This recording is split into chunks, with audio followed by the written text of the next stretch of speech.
पिछले कुछ वर्षों से बाज़ारों में इतनी वैरायटीज़ की रिफ़ाइंड तेल और घी की वैरायटीज़ आ गए हैं और अखबारों में जो समाचार आते हैं उससे लोगों में ये काफ़ी कन्फ्यूज़न है कि अच्छे स्वास्थ्य के लिए, बेहतर स्वास्थ्य के लिए, अपने हार्ट के लिए, कोलेस्ट्रॉल के लिए कौन सा तेल इस्तेमाल करें और किस मात्रा में करें। इसी गुत्थी को सुलझाने के लिए आज का हमारा वीडियो है विच oil is the healthiest oil for cooking, और इसी विषय को लेकर के आप देख रहे हैं जान है तो जहान है के चैनल में। मैं हूं डॉक्टर ए के गुप्ता, आप सबों का हार्दिक अभिनंदन करता हूं। एक जानकारी आप लोगों को दूं कि आजकल की मेडिकल साइंस के जितनी गाइडलाइन है वो फ़ैट के बारे में, क्वांटिटी के बारे में क्या कहती है, कितना फ़ैट हम रोज़ खा सकते हैं।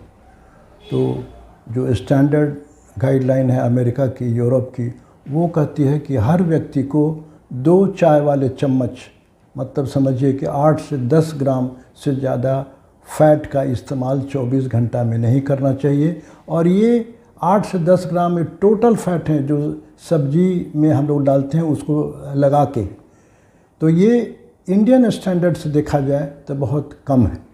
इंडियन स्टैंडर्ड में हम लोगों की आदतें हैं जो हमारी कि एक रसदार, एक भुजिया सब्जी खाने के लिए, बजका, पकौड़ी, कचौड़ी खाने की आदतें हैं।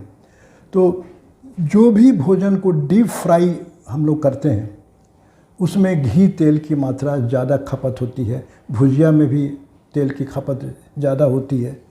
तो 2 चम्मच कम करने के लिए आपको घरेलू व्यंजन में भी डीप फ्राई वाले आइटम से बचना होगा, और जो हल्के तेल में बचते हैं या जो पैन में हम लोग फ्राई करते हैं, नॉन स्टिकी पैन में, उसमें खाना बना हुआ खाना पड़ेगा।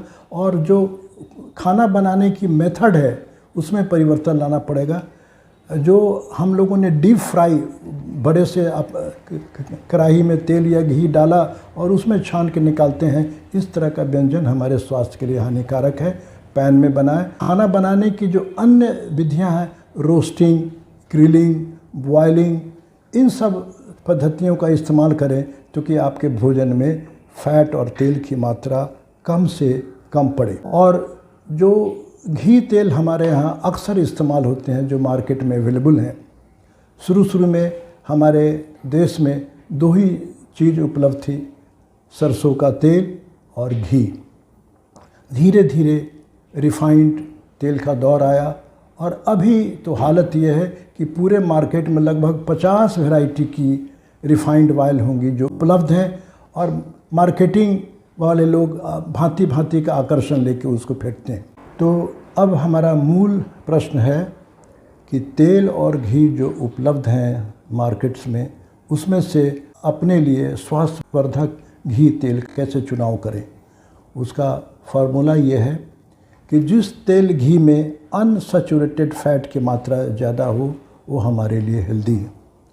जिसमें सैचुरेटेड फ़ैट की मात्रा ज़्यादा हो वो हमारे लिए हानिकारक है। और स्मोकिंग पॉइंट जिसका जितना ज़्यादा होगा, जो ज़्यादा स्मोकिंग पॉइंट पर स्टेबल रहेगा, वो हमारे लिए स्वास्थ्यवर्धक है। कुछ ऐसे भी तेल हैं जो स्मोकिंग पॉइंट से ज़्यादा जाने पर उनकी सारी गुणवत्ता ख़त्म हो जाती है और वो नुकसानदेह साबित होते हैं, और इस पैरामीटर पर रिफ़ाइंड तेल फेल करता है। हमारी सरसों तेल और घी स्मोकिंग पॉइंट के तक पहुंचने में भी उसमें ज़्यादा डैमेज नहीं होता है, वो स्टेबल रहते हैं, और इस पॉइंट में ये दोनों तेल आगे हैं। चौथी चीज़ देखी जाती है कि इस तेल को खाने से हमारे कोलेस्ट्रॉल पर क्या असर पड़ेगा। तो मैं बता दूं कि जिस तेल घी में अनसैचुरेटेड फ़ैट रहता है ज़्यादा, वो हमारे स्वास्थ्य के लिए लाभकारी है। जैसे सरसों का तेल, जैसे गाय के घी, जैसे sunflower oil, rice bran oil, canola oil, olive oil, ये सब हेल्दी तेल की श्रेणी में आते हैं। और ये सारे की सारी चीज़ अल्प मात्रा में यूज़ किया जाए तो कोलेस्ट्रॉल और हार्ट के लिए काफ़ी हद तक लाभकारी है। जहाँ तक पहले मैं डालडे की बात करूँ, जो सैचुरेटेड फ़ैट और ट्रांस फैट की श्रेणी में आता है, उसको मेडिकल साइंस ने बहुत ही हानिकारक बताया है और इसको ट्रांस फैट या डालडे को किसी रूप में हम लोगों को इस्तेमाल करने से बचना चाहिए। बच गई देसी घी की बात, तो देसी घी हमारे यहाँ गाय के घी और भैंसे की दूध से बनती है। इसमें गाय का घी स्वास्थ्य की पॉइंट ऑफ व्यू से ज़्यादा अच्छा है। इसमें प्रोटीन की मात्रा अच्छे मात्रा में होती है और एक ख़ास तरह का प्रोटीन इसमें मिलता है जिसको A2 प्रोटीन कहते हैं। इसके अंदर विटामिन्स बहुत ज़्यादा है। अनसैचुरेटेड फैट की भी मात्रा अच्छी है। थोड़ी मात्रा में सैचुरेटेड फैट का ये एक अच्छा सोर्स है और इससे हमारी स्किन भी अच्छी रहती है और हार्ट के लिए तो काफ़ी ठीक है। अगर अल्प मात्रा में इसको लिया जाए, ख़ासतौर से खाने में ऐड करने से हमारे भोजन का स्वादिष्ट कितना गुना बढ़ जाता है। गाय का घी में एक और मिथ है कि गाय का घी खाने से वज़न आदमी का नहीं बढ़ता है बल्कि वज़न घटता है, और अगर भैंस का घी खाया जाए तो उससे वेट बढ़ता है। और भैंस के घी में सैचुरेटेड फैट की मात्रा गाय के घी के अनुपात में ज़्यादा होती है। इसीलिए साइंस का मानना है कि जो लोग पतले दुबले हैं या जो लोग पहलवान हैं या एथलीट हैं जो काफ़ी मेहनत का काम करते हैं, उनको भैंस का घी खाना चाहिए।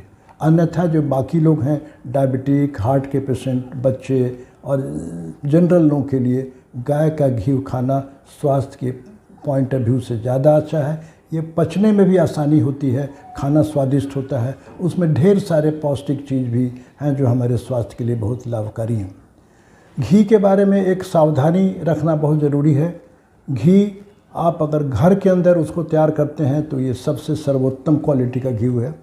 अगर बाहर से ख़रीद के लाते हैं तो कोई अपना ब्रांडेड घी खरीदने के बजाय किसी ऐसे दुकानदार से लें जो आपका परिचित हो, जो रोज़ दिन सामने में घी तैयार करके अगर आपको देता है तो वो ज़्यादा फ़ायदेमंद है, क्योंकि उसमें एडल्ट मिलावट की संभावना कम होती है, उसमें प्रिजर्वेटिव रखने की संभावना नहीं के बराबर होती है। जो तेल बाहर से आता है अन्य जगहों से, वो 2-4 महीने पहले का होता है, उसके अंदर प्रिजर्वेटिव होती हैं जो हमारे स्वास्थ्य के लिए नुकसानदेह हैं। अगर घी का आनंद लेना चाहते हैं तो घर में बनाएं या लोकल स्तर पर जो आपके परिचित हैं जो उनसे आप लें सामने में, तो ज़्यादा अच्छा रहेगा। मस्टर्ड ऑयल अभी भी ज़्यादा घरों में इस्तेमाल होता है और हमारे पूरे हिंदुस्तान में जितने स्टडी हुए हैं उसमें इस बात को माना गया है अभी भी सरसों का तेल खाना बनाने के लिए सर्वोत्तम तेल है। शर्त इसमें यह है कि उसको अल्प मात्रा में यूज़ किया जाए। मैंने बताया 2 चम्मच आपको 24 घंटा में यूज़ करना है और ज़्यादा हीट नहीं किया जाए। उसकी स्मोकिंग पॉइंट 480 डिग्री होती है। ज़्यादा हीट तेल की नौबत आती है जब हम डीप फ्राई करते हैं, किसी कढ़ाई में डाल के बहुत ज़्यादा ताप पर करेंगे तो इसकी गुणवत्ता ख़त्म होने की रहती है डर। तो इस कारण से मैं आगाह करूंगा कि सरसों तेल जब भी इस्तेमाल करें अल्प मात्रा में करें और बहुत ज़्यादा गर्म ना करें। एक सवाल हमसे पूछा जाता है कि सरसों तेल के भी कोई साइड इफ़ेक्ट हैं, तो उसके भी साइड इफ़ेक्ट हैं। उसके अंदर एक एसिड होता है जिसका नाम है यूरिसिक एसिड, और अगर आप ज़्यादा मात्रा में सरसों तेल का इस्तेमाल करेंगे, ज़्यादा यूरिसिक एसिड आपके शरीर में जाएगा तो आपको डायरिया होने का ख़तरा है और आपको खून की कमी होने का ख़तरा है। इसीलिए इसको सावधानी से इस्तेमाल करें। रिफ़ाइंड तेल की साइड इफ़ेक्ट की बात करें तो रिफ़ाइंड तेल ज़्यादातर लोगों में जो इस्तेमाल करते हैं रेगुलर, उनकी शिकायत होती है कि उनका पेट ठीक नहीं रहता है। इरिटेबल बाउल सिंड्रोम का ये एक मुख्य कारण है। तो जिनका पेट अक्सर ख़राब रहता हो और अगर वो रिफ़ाइंड तेल इस्तेमाल करते हैं तो मैं आग्रह करूँगा कि वो रिफ़ाइंड तेल को छोड़ करके हमारी जो ओल्ड पद्धति है सरसों तेल और देसी घी, गाय का घी इस्तेमाल करें अल्प मात्रा में, तो काफ़ी पेट उनका ठीक रहेगा। सरसों तेल में जो एक अलग से जो रिफ़ाइंड तेल में नहीं है वो चीज़ जो हम लोग सरसों तेल में पाते हैं उसका नाम है ग्लूकोसाइनोलेट।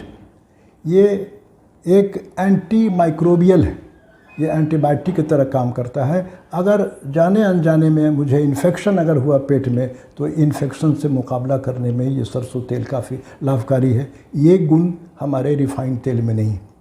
रिफाइंड तेल में एक और कमी है, चूँकि ये प्रोसेस्ड तेल है, काफ़ी फ़िल्टर से गुजरता है, इसके रंग को अपना आकर्षक बनाने के लिए, इसकी गंध को दूर हटाने के लिए। तो इसको एक निकल से, हेवी मेटल से फ़िल्टर लोग कराते हैं, उससे पास कराते हैं।